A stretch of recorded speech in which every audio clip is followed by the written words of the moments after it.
Again, this is part 2 of the three series videos on structural and on reinforced concrete, braced, short column and square pad, foundation design to BS811i.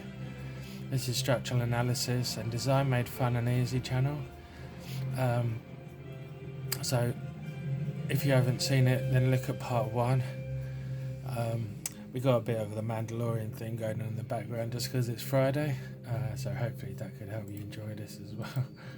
The most simple case is very simple pad, so please like the video and subscribe to the channel. Please donate if you can to let me make more videos like this.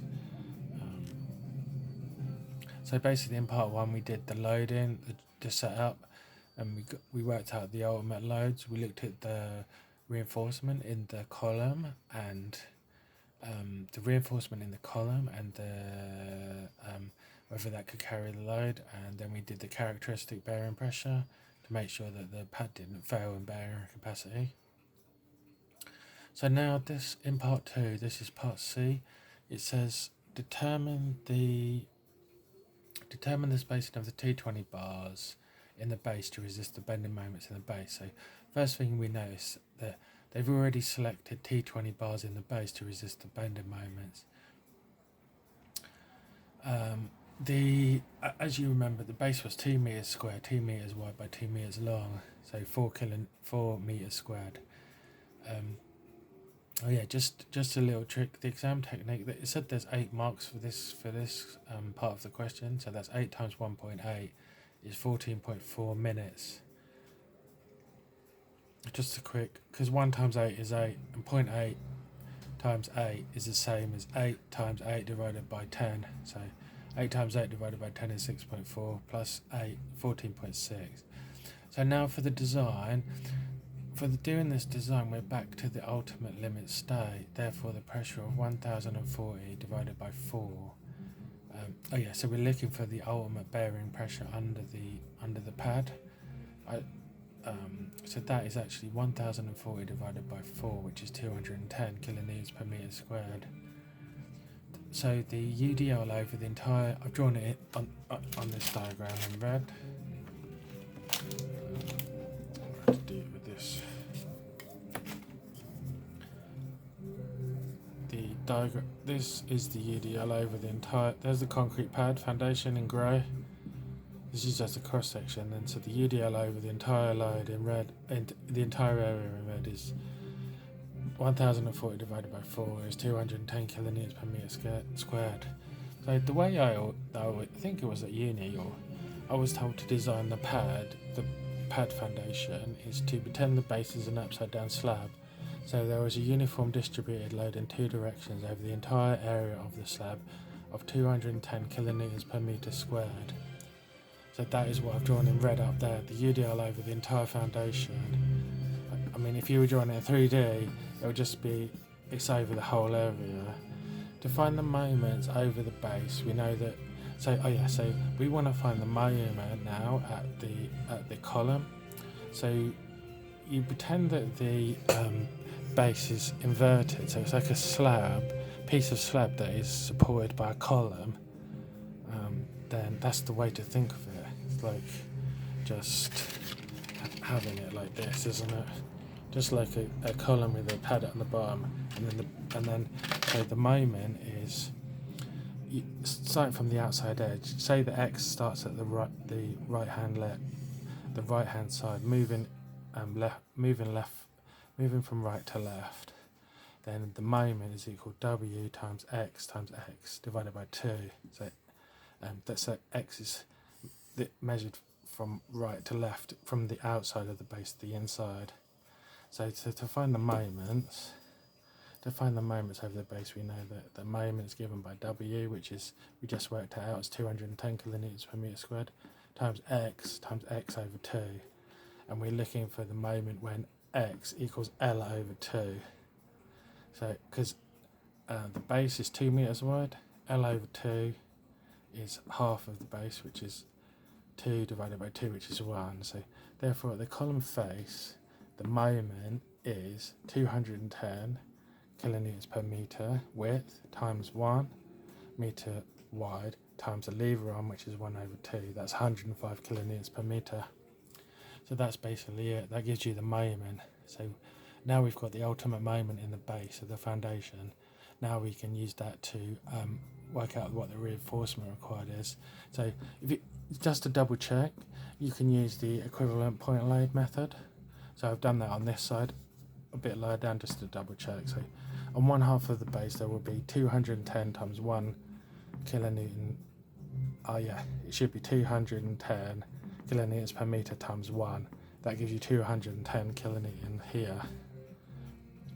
The lever arm is obviously, as I just said, the same. The lever arm is half is the width of the UDL divided by 2. So that's 2 divided by 2, which is 1. It should be the lever arm is the width of UDL is 1, so it's 1 divided by 2. Just write that in there. Z. You can see as I'm typing it out. Z is equal to, it's obviously 1 divided by 2 equals 0.5. So the moment is therefore 210 times 1 meter wide of base times the lever arm, and the lever arm is the width of the UDL, which is 1 divided by 2, which is 0.5. So that double checks 105 kilonewton meters. So we go on to the next page, and now we've got the moment that we need to design for. So the ultimate moment is 105 kilonewton meters. So in this one, I don't know if you can see it that well, but now here's the grey bit in the grey diagram. This is a cross section through the concrete pad foundation. So we've got figure 2 equals. I've just drawn it in so we can work out, so I can show what the denominator is. D is the overall depth of the base. That was already given in the question. That's 400. So that's the total depth. So D is a depth from the top of the concrete pad foundation to the centre of the bottom layer of the reinforcement in the first case, or in other words, D is the distance from the top of the concrete to the centre of the layer of reinforcement. So we can have a pad foundation. A pad foundation is going to have one layer and have one reinforcement in X direction. I'm going to say X direction at the bottom, at the very bottom, and then Y direction 90 degrees to X is Y. So the reinforcement is going to look that for, like in 2 directions throughout the base. So I just said here, D is the depth from the top of the base section shown to the centre of the bottom bars. Note in this case the bottom bars are in 2 directions, yeah. So let's say X direction, the bars are in bottom completely, and let's say Y and the bottom bars are on top of the X bars. That is the closest that they can be to the bottom when you have 2 directions of bottom reinforcement. Same often happens for slabs. Obviously, those people who are doing this regularly, they know X and Y. You have bottom 1 and bottom 2 bars. The bottom concrete is in tension. So in figure 1 here, I've just done a little blown up. That's the bottom of the concrete here. This is a bar cut through in X direction. This is a bar cut through in Y direction. The distance from here to here is the cover, which was also given in the question, which was 50 millimeters.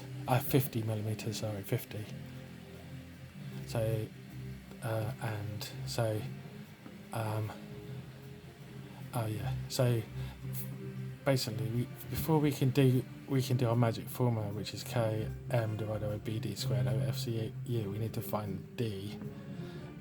So D, figure 1, the effective depth of steel tension reinforcement equals D. That's a 400 millimeters minus C, which is 50, minus TT over 2. Now it says it says in the question, determine the number of T20 bars. So TT over 2 is 20 over 2, so that's 10.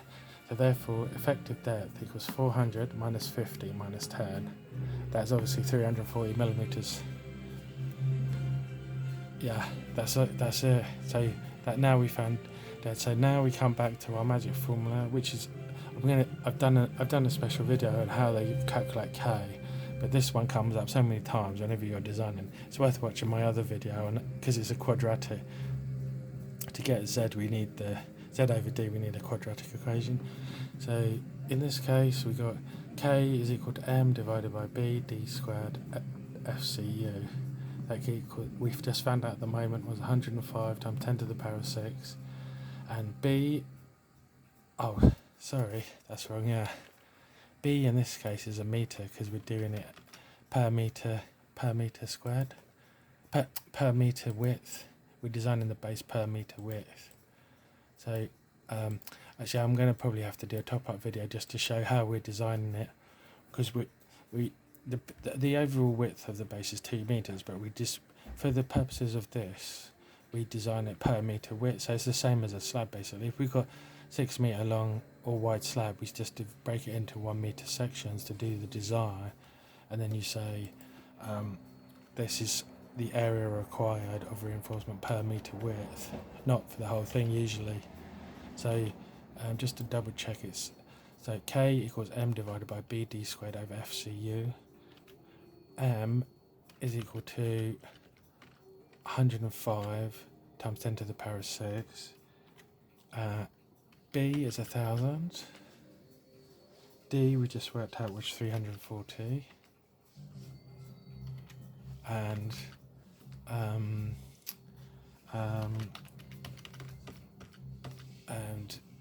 so it's D squared, which is 340 squared.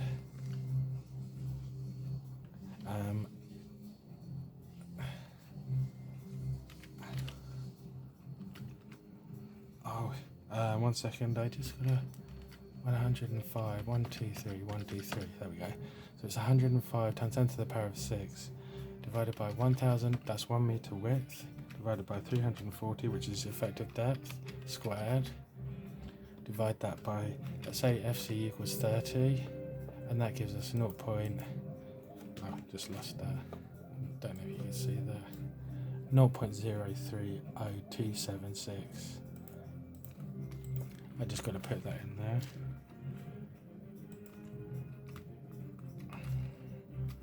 Oh yeah, so we can say that K is basically equal to 0.0302. Let's just double check that. So it's 105 kilonewton meters. So that's 105 million Newton millimeters divided by 1,000 divided by 340 divided by 340 divided by 30. Yeah, 0.302. So that's much less than 0.156, so no compression reinforcement required.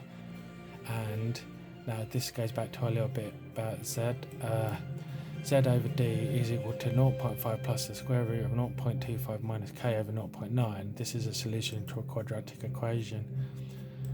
I'm going to see my other video, because I'm going to do another video on that. See another video on it. So Z over D is equal to, in this case, 0.5 plus 0.25 minus 0.0302 divided by 0.9. Yeah. Z over D is equal to 0.5 plus 0.25 minus 0.0302 divided by 0.9.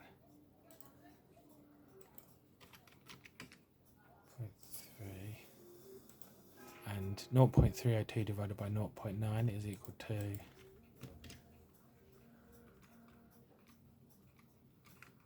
0.3364. Therefore, Z over D is equal to 0.5 plus the square root of 0.2164. 0.2164.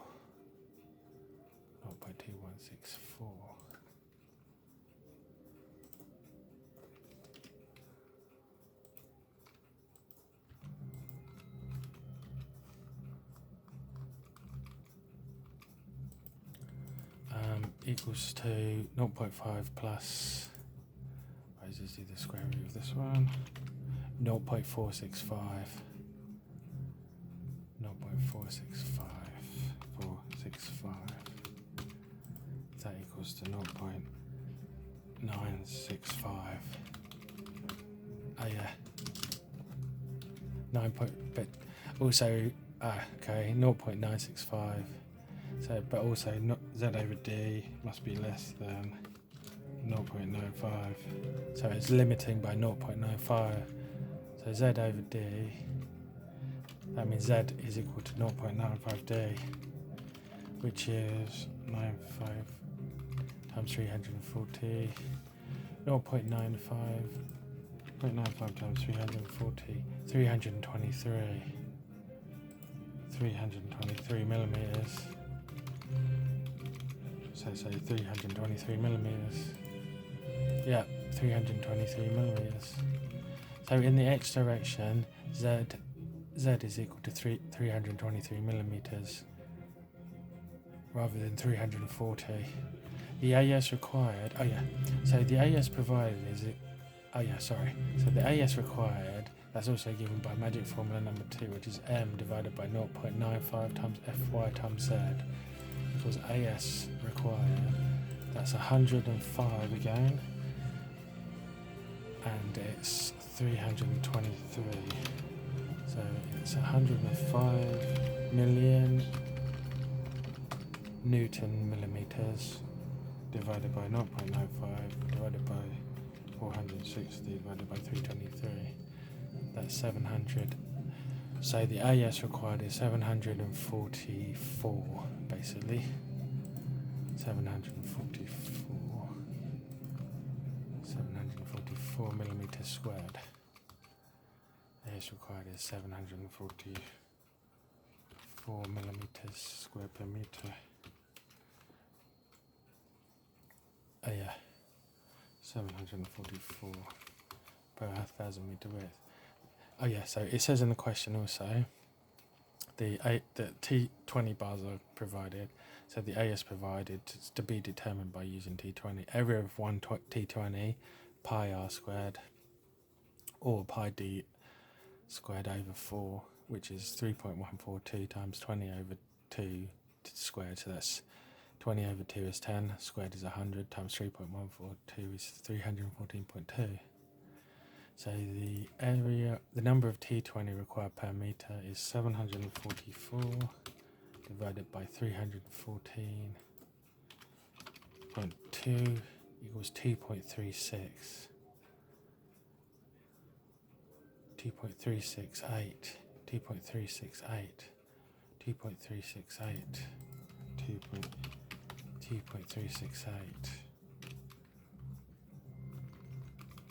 So provide 2.368. So provide a minimum of 3 bars per meter.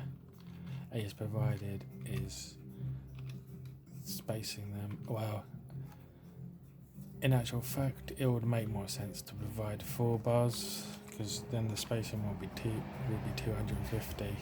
If we do 3 bars per meter, that will be 333.333. So let's say 4, just to make it more sensical, more logical. AS provided will be 4 times 314 equals 1256.8. With the spacing of 1,000 divided by 4 is 250. Therefore, let's provide T20 bars at 250 meters centers in the X direction. So that's basically the X direction sorted. So now we must check the Y direction, and remember that the effective depth in the Y direction is less, because in this direction it is the higher layer of reinforcement. Again, AS provided to be determined by using T20. again, the area of 1 T20 is pi r squared. So that's 3.14 T times 20 divided by 2 to the power of 2. So the effective depth, again, as we discussed earlier, that is the depth from the top of the concrete to the middle of the bar, but now it's a bit less because it's in the y direction, is equal to d minus c minus tt bottom x minus tt y over 2. So it's 400 minus 50 minus 20 minus 20 over 2. So it's 320. So basically it's just 1 T20 bar less than it was before. So it's 340 minus 20, which is 320. Again, magic formula, K equals m divided by bd squared over FCU equals 105 times 10 to the power of 6 divided by 1000 divided by 320 times 30. So it should be, all you got to do, we've already worked it out. Before it was 0.0302. Now what we've got to do, if we times 0.302 times 340 times 340 divided by 320 divided by 320, now we get 0.0341. So that's our new K. Our new K value is 0.0341. That's for the y direction. Again, that's less than 0.156.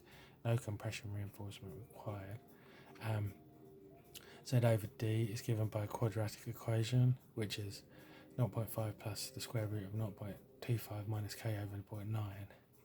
So in this case, it's Z over D is equal to 0.5 plus the square root of 0.25 minus 0.0341 divided by 0.9, and that is equal to 0.0341 divided by 0.9 is 0.03788. 0.3788, and that is equal to minus 0.5 is equal to 0.2121. So it's equal to the square root of 0.2121. And the square root of 0.2121 is equal to, so let's just get rid of the minus.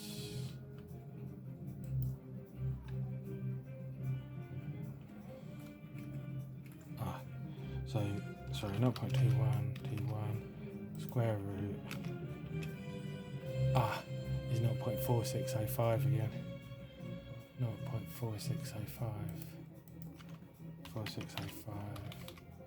and that is equal to 0.96. So Z over D is equals to 0.5 plus 0.4605, and so that's limiting again. Z is equal to 0.95D, and we just worked out that it was, it's 0.95 times 320, that's 304 millimeters. AS required is therefore M divided by 0.95 times Fy times Z. AS required is 105 kilonewton meters divided by 0.95 divided by 460 divided by 304 millimeters, and that gives you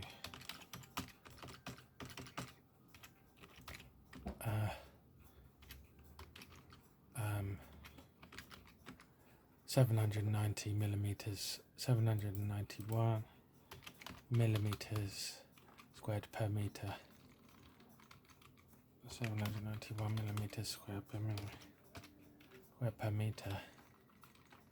791 millimeters squared per meter per 1,000 millimeter width. T required, T20 is required per meter is therefore 791 divided by 314. 0.2 is 2.51.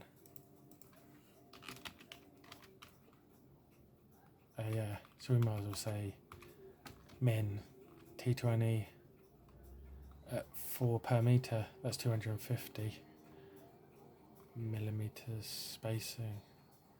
Therefore, provide T20 bars at 250 centers in the Y direction. So that's basically the same in both directions. Maybe we could make it 3. If we made it 3 bars per meter, that would be spacing in 333. So in the X and Y direction, we could space them at 300, I guess. That would still be fair.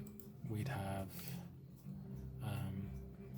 950 approximately millimeters per square, so it would still be well over. Yeah, so you could say that as well. So basically, that is the end of part 2 of this question. For the rest of the question, part D and E, please tune in again for part 3 and the video series part 2. Please like this video, subscribe to the channel, and please donate if you can, just so that I can keep on doing these videos for BEng Honours, Civil Engineering and Master Engineering, Civil Engineering Structures, Structural Design and Analysis questions. Thanks for watching.